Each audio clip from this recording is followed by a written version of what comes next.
Pod Tihim mestom v Iranu so bili zgrajeni predori z jasnim namenom: rešiti celotno skupnost, kadar se približuje sovražnik. To je podzemno mesto Nušabat, ki ga imenujejo tudi Uji. Nahaja se blizu Kašana v provinci Isfahan. Na površju so vidne le običajne hiše in ozke ulice. Toda pod njim so med seboj povezane sobe, vodnjaki, stopnice, prezračevalne jaške in ozki prehodi. Po uradni turistični spletni strani Irana ima podzemni kompleks 3 nivoje in je bil zgrajen za vojaške in obrambne namene. Njegovi deli se nahajajo približno 4 do 18 metrov pod zemljo. Verjame se, da se je gradnja začela v obdobju Sasanidov pred več kot 1500 leti. Uporabljali in širili so ga tudi v kasnejših obdobjih, še posebej v času napadov in vojn. Obstajajo dokazi, da je služil tudi kot skrivališče v času Mongolov. Pravzaprav to ni bilo stalno mesto, kjer bi vsak dan živelo na tisoče ljudi. Namesto tega je to bilo veliko zasilno zatočišče, kadar so v daljavi opazili sovražnika. Prebivalci so lahko vstopili skozi skrivne vhode v hišah, mošejah, vodnjakih in drugih delih mesta. Ko so vstopili, so vhod zaprli in prekrili, da ga sovražniki ne bi opazili. Predori so bili namenoma ozki in vijugasti. Na nekaterih delih so se morali ljudje skloniti, da so lahko šli skozi. Zaradi tega je bilo sovražnikom težko teči, uporabljati dolga orožja ali vstopiti v večjem številu. Prebivalci so dobro poznali vsak ovinek. Na nekaterih poteh so bile luknje in nenadne ovire, ki so lahko upočasnile vsakogar, ki kraja ni poznal. Tudi uporaba vsake sobe ni bila enaka. Obstajala so mesta za začasno spanje, shranjevanje hrane, shranjevanje vode in sedenje družin, ki so čakale, da nevarnost na površju mine. Na stenah so bile tudi niše, kjer so postavljali oljne svetilke in manjše predmete. Toda najpomembnejši del tega je bil zrak. Ko je bilo pod zemljo veliko ljudi, je hitro zmanjkalo svežega zraka. Dim iz svetilk se je prav tako lahko nabral. Zato so graditelji naredili navpične jaške, ki so povezovali različne nivoje. Skozi te jaške prihaja zrak s površja. Tudi vodnjaki in povezani prehodi pomagajo, da zrak pride do globljih prostorov. Kompleks ima tudi svoj vodovodni sistem. Leta 2019 so poročali o odkritju starodavnega vodovodnega omrežja znotraj Nusabada. To je pomembno, ker so lahko ljudje ostali pod zemljo več dni, medtem ko so čakali, da nevarnost mine. Zemlja na tem območju je trdna in omogoča izkopavanje sob in tunelov. Vendar pa je treba biti pri vsakem izkopavanju zelo previden. Če odstranijo preveč zemlje, se lahko strop zruši. Zato so pustili debele stene in opore med sobami. Celoten kompleks tudi niso zgradili naenkrat. Začelo se je z manjšimi skrivališči. Skozi več generacij so dodajali še več predorov, sob, vodnjakov in skrivnih vhodov. Zaradi tega je nastalo obsežno zatočišče prav pod hišami. Na površju so lahko sovražniki vdrli in zavzeli mesto. Toda pod zemljo je obstajal lasten svet, ki so ga poznali le prebivalci. Ni bilo velikih vrat, ni bilo visokih zidov. Njihova najmočnejša obramba je bilo mesto, ki ga ni bilo mogoče videti. Čeprav so bili ljudje skriti pod zemljo, sta bili dve stvari, ki ju niso mogli dolgo prenašati: pomanjkanje zraka in vode. Zato v Nušabadu niso naredili le ločenih sob. Predori, zračni jaški, stopnice in kanali so med seboj povezani. Zaradi takšne zasnove zrak pride v različne dele podzemnega zaklonišča. Graditelji so uporabili dolge navpične jaške z vrha, ki vodijo navzdol do predorov. Ko se temperatura in tlak zraka na površju in spodaj razlikujeta, se zrak samodejno premika skozi prehode. Topel in umazan zrak izhaja ven, medtem ko svež zrak vstopa noter. To je kot naravni prezračevalni sistem, ki sploh ne potrebuje elektrike. Tudi zemlja zelo pomaga pri ohranjanju temperature. Na površini je lahko zelo vroče čez dan in mrzlo po noči ali po zimi.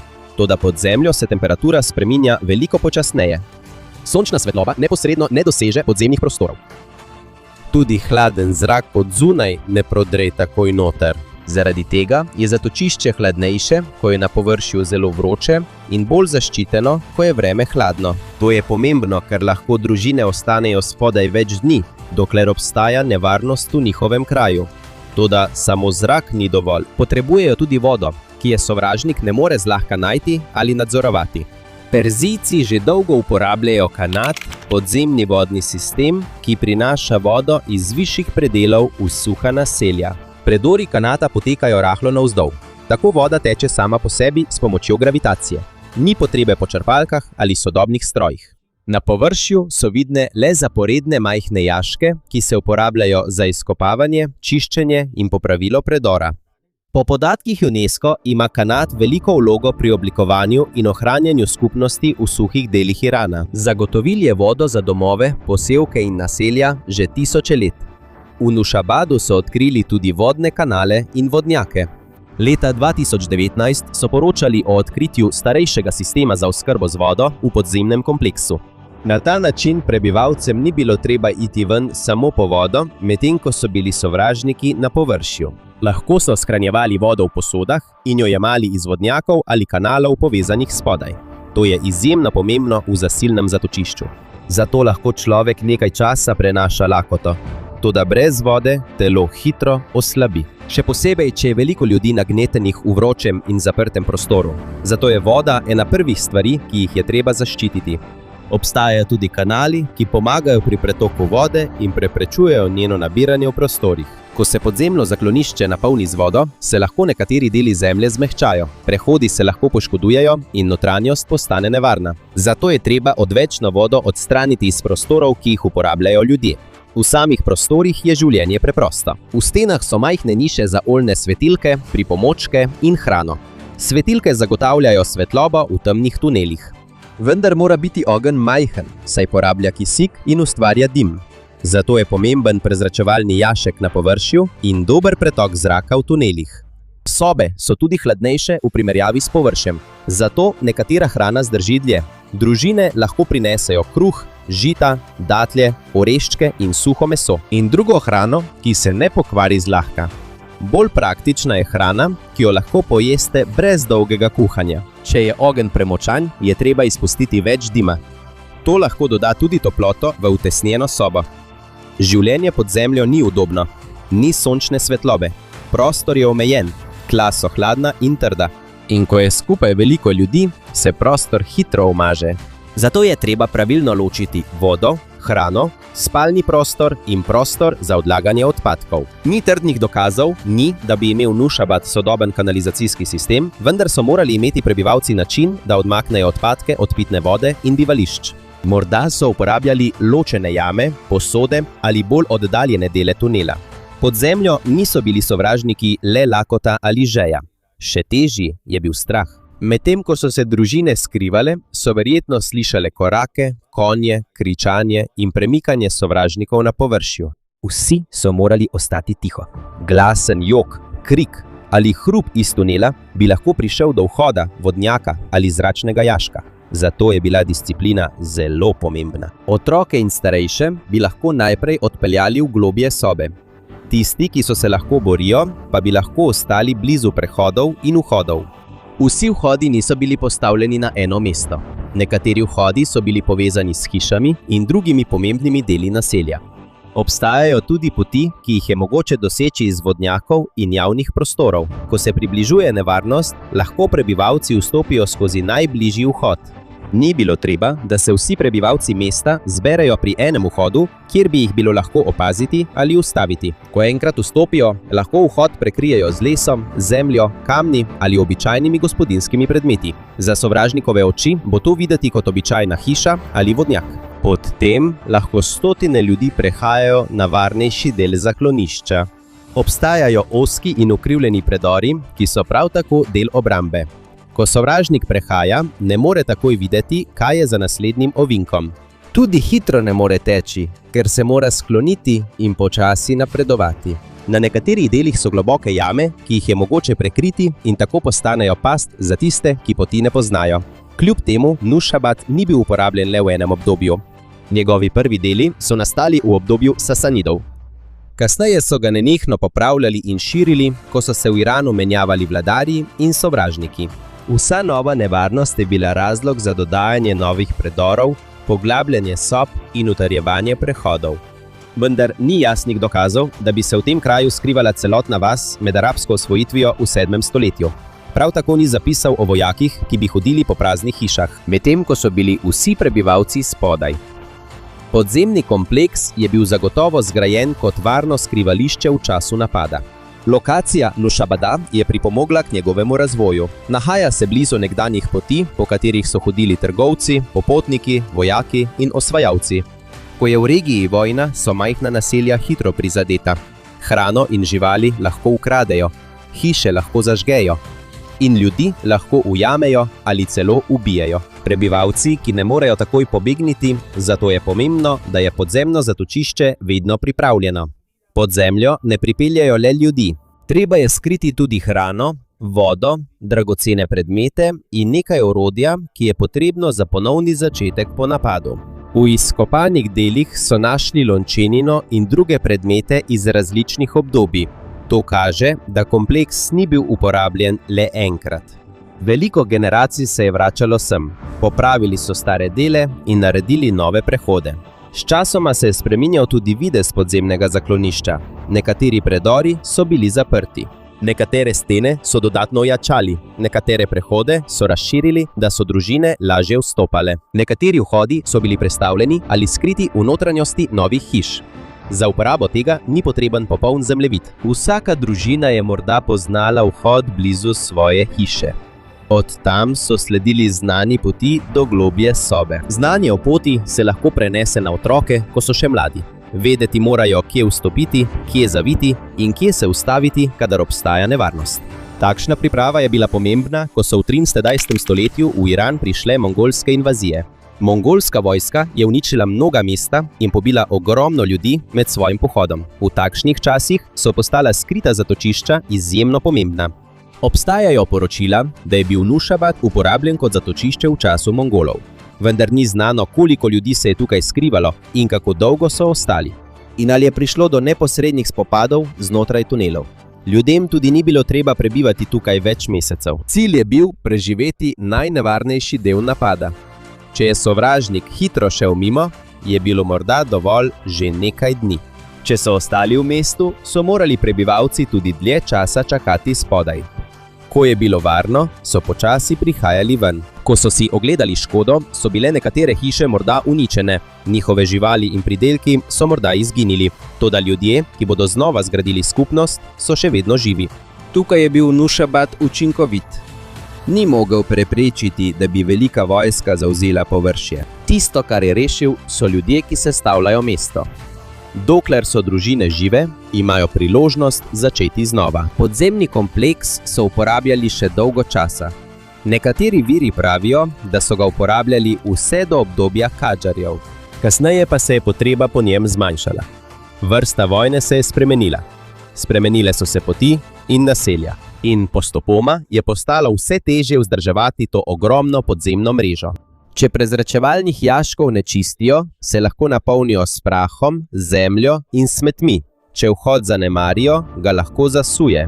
Če se poškoduje del stropa, se lahko celoten tunel zapre. In če vdre voda, jo lahko blato odnese v nižje prostore. Regija je skoraj celo leto suha, vendar pa lahko še vedno pride do nenadnih, močnih nalivov. Ko trda in suha zemlja ne vpije vode takoj, ta hitro odteče proti nižjim predelom. Lahko vdre v stare vodnjake, jame in odprte jaške. Skupaj z vodo pridejo pesek, blato, kamenje in smeti s površja. Če se to večkrat ponovi, se poti postopoma zamašijo. Obstajajo predori, ki postanejo preveč nevarni za vstop. Nekatere sobe ostanejo brez dovolj zraka. In obstajajo vhodi, ki popolnoma izginejo pod novimi stavbami. Ljudje tudi niso hkrati pozabili na celoten podzemni kompleks. Verjetneje je, da je znanje o tem postopoma izginjalo. Ko se nek vhod ni več uporabljal, ga naslednji generaciji niso več pokazali. Ko se je hiša, kjer se je nahajal vhod, porušila, je lahko prehod postal zakrit. Ko so tu zgradili novo stavbo, so lahko staro odprtino zaprli, ne da bi novi lastnik vedel, kam vodi. Dolga leta so nekdanja pomembna znanja za preživetje postala le še del zgodb. Verjetno so nekateri prebivalci vedeli, da so pod nekaterimi hišami stare sobe, vendar niso vedeli, kako obsežne so te povezave. Nekateri so mislili, da je spodaj le navadna klet, star vodnjak ali majhno skladišče. Niso pričakovali, da so ti prostori povezani v večje omrežje. Zato, ko so v zgodnjih 2000 letih ponovno odkrili tunele, sam Nušabat ni bil novo mesto. Novo odkritje je bila prava velikost in povezanost podzemnih prehodov. Zgodbe o natančnem letu odkritja se razlikujejo. Nekateri viri pravijo, da so jih odkrili leta 2002, 2004 ali 2006, ko je neki prebivalec kopal vodnjak ali kanalizacijski jarek. Jasno je, da je neki lokalni prebivalec po naključju odkril del podzemnega kompleksa, medtem ko je kopal na svoji posesti. Od tam naprej se je začelo bolj urejeno arheološko izkopavanje. V prvih sezonah izkopavanj je bilo očiščenih in raziskanih približno 500 kvadratnih metrov kompleksa. Odkrite so bile prekrivajoče se ravni, ozka stopnišča, slepi koti, obrambni prehodi in kamni, ki so se uporabljali za zapiranje nekaterih prehodov. Izkopavanja so tudi pokazala, da je še veliko delov skritih pod sodobnim mestom. Težko je to v celoti izkopati, ker so na vrhu hiše, ceste, mošeje in druge stavbe. Zemlje ni mogoče kar tako odstraniti brez previdnosti. Lahko bi oslabilo temelje hiš. Prav tako bi se lahko predor zrušil in poškodoval ljudi zgoraj. Zato je raziskovanje počasno in nadzorovano. Vsak nov del je treba očistiti, izmeriti, utrditi in preveriti, ali je varen, preden ga odprejo. Obstajajo tudi nekateri prehodi, ki jih ni več mogoče prehoditi, ker so zamašeni ali so se zrušili. To pomeni, da še vedno niso odkrili celotnega podzemnega mesta Nusabat. Del, ki je danes odprt, je le majhen v primerjavi z možen obseg mreže pod mestom. In ko se raziskave nadaljujejo, postaja njegova prava vrednost vse bolj jasna. To ni skrivna civilizacija, ločena od ljudi, ki živijo na površju. To tudi ni stalno mesto z lastnim prebivalstvom, ki bi stoletja živelo v temi. To je obsežen sistem preživetja, povezan s pravim mestom.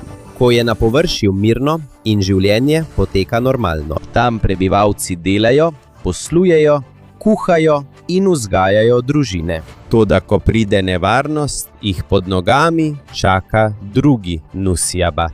Sčasoma Nusabat ni več potreboval nekdanje ravni pripravljenosti, napadi na območje so se zmanjšali, način vojne se je spremenil. Tudi sodobno mesto se je razširilo na površju. Ker se predori niso več pogosto uporabljali, so jih postopoma pozabili. In ko so jih zanemarili, so nekateri vhodi postali prekriti z zemljo in smetmi. Nekateri prehodi so se zrušili, medtem ko so druge zaprli zaradi gradnje novih hiš, cest in stavb. Izgubilo se je tudi znanje o nekdanjih povezavah med sobami. Morda nekatere družine vedo, da imajo pod svojo hišo staro klet ali predor, vendar pa ne vedo več, da je to pravzaprav del veliko večjega podzemnega omrežja. Ni dovolj dokazov, da bi bila huda suša glavni razlog, zakaj je bil kraj pozabljen. Dogajalo se je nekaj bolj preprostega. Ko se nekaj ne uporablja več, se tudi ne vzdržuje več. Ko umrejo zadnji ljudje, ki poznajo poti, izgine tudi znanje o tem, kako jih uporabljati. Po mnogih generacijah je nekdanje zatočišče za nujne primere postalo le še nejasna zgodba. Nusabat je bil ponovno odkrit v zgodnjih 2000 letih, ko je neki prebivalec po naključju naletel na del predora, medtem ko je kopal na svoji posesti. Poročila o natančnem letu in načinu odkritja se razlikujejo. Toda od takrat so se začela izkopavanja in bolj temeljite raziskave podzemnega kompleksa. Tam so raziskovalci ugotovili, da pod zemljo ni samo ena soba. Veliko predorov in prostorov je med seboj povezanih. Odkrita so bila 3 nivoja, ki se nahajajo približno 3 do 18 metrov pod sodobnim mestom. Vendar celotno omrežje še vedno ni izkopano. Veliko delov je zamašenih z zemljo, blatom in podrtim kamenjem. Nekateri so neposredno pod hišami in javnimi stavbami. Nepremišljeno izkopavanje je nevarno. Če se poškoduje podporni zid, se lahko strop zruši. Lahko pa je ogrožen tudi temelj stavb na površju. Zato je treba vsak del očistiti počasi. Najprej se izmeri prostor. Preveri se, ali so razpoke in na poškodovanih delih se namesti opora. In šele na to je raziskovalcem dovoljeno vstopiti. Prav tako ne pomeni, da obstaja še globlja raven samo zato, ker so predori, ki še niso bili odprti. Morda obstaja dodatna soba ali povezava z drugim delom mesta. Toda to je treba najprej odkriti, preden lahko rečemo, da je to res del kompleksa. Na enak način bi morali gledati tudi na razlog, zakaj je bil zgrajen Nusaybad. Ni potrebe po kakšni skrivnostni globalni katastrofi, da bi pojasnili njegovo velikost. Ni dokazov, da je bil zgrajen kot zaščita pred premočnim soncem, smrtonosnimi peščenimi viharji, biološkimi napadi ali starodavnim koncem sveta. Ni bil tudi zgrajen kot karantenski center proti boleznim, ki so se širile po sviljeni cesti. Njegova najbolj očitna uporaba je bila obramba. Stoletja je osrednji Iran doživljal napade, vojne in menjave vladarjev. V običajne hiše in čez nizke zidove je večja sila zlahka vdrla. Zato so prebivalci ustvarili kraj, ki ga ni bilo lahko opaziti. Globina Nusaybada ni bila pretirana za ta namen. Globlji kot je prostor, težje je slišati hrup iz notranjosti. Težje je tudi dostopati do nje s površja. Ločene ravni zagotavljajo dodatno zaščito. Če je en del odkrit, je še vedno mogoče zapreti pot do naslednjega. Prav tako, vsi predori niso bili zgrajeni hkrati. Začelo se je kot manjše zatočišče v času sasanidskega obdobja. Z nadaljno uporabo so mu dodajali nove sobe, poti in obrambne značilnosti. Zato se je Nusaybad povečal ne zato, ker bi se ljudje pripravljali na veliko nesrečo. Povečal se je, ker so znova in znova potrebovali enako vrsto zaščite. Ko je primanjkovalo prostora, so ga povečali. Ko je bil kakšen tunel prelahko dostopen, so spremenili pot. Ko je bila nad njim nova hiša, so lahko naredili nov vhod pod njo. Skozi številne generacije je celoten sistem postal širši in bolj zapleten. Prostor tudi ni bil narejen za večno bivanje. Ima vodo, zrak, skladiščni prostor in prostor za začasno spanje. Vendar nima dovolj svetlobe, prostora, hrane in sanitarij za normalno življenje več mesecev ali let. Podzemno zaklonišče je namenjeno za nujne primere. Ko pride sovražnik, bodo prebivalci vstopili noter. Ko bo okolica varna, se bodo vrnili na površje. Še vedno tam sedijo, skrbijo za živali, trgujejo in živijo s svojimi družinami. Nusaybad ni nadomestilo mesta na površju. To je skriti del mesta, ki se uporablja le, kadar je to potrebno. Danes je del podzemnega kompleksa odprt za obiskovalce, vendar je dostop omejen, saj se raziskave in zaščita najdišča še vedno nadaljujejo. Ni lahko skrbeti za starodavno strukturo, ki se nahaja pod sodobno skupnostjo. Povečanje števila obiskovalcev lahko doda vlago in ogljikov dioksid v prostore. Mehki deli tal se lahko poškodujejo, če jih ljudje dotikajo ali pohodijo. Prav tako je treba spremljati gradnjo na površju. Težke stavbe, cevi, drenaža in izkopavanja lahko vplivajo na stare predore, ki še niso bili odkriti. Zato delo raziskovalcev ni le izkopavanje. Prav tako morajo izdelati zemljevid poti, okrepiti šibke dele in zagotoviti varnost ljudi, ki živijo nad njimi. Z vsakim novim tunelom, ki ga odkrijemo, bolje spoznavamo ljudi, ki so jih ustvarili. Niso bili kralji ali slavni generali, večina med njimi so bili navadni prebivalci, kmetje, obrtniki, trgovci in starši, ki so želeli zaščititi svoje družine. Niso imeli sodobnih računalnikov, električnih vrtavk ali velikih gradbenih strojev. Uporabljali so preprosto orodje in lastno moč, da so kopali pod svojimi hišami. Niso mogli nadzorovati vojsk, ki so prihajale na njihovo območje, vendar pa so lahko nadzorovali, ali jih bo sovražnik opazil. To je razlog, zakaj je Nusaybad nekaj posebnega. Ni premagal osvajalcev v veliki bitki. Odstranil je sam cilj napada. Na površju so lahko zavzeli hiše, pridelke in premoženje.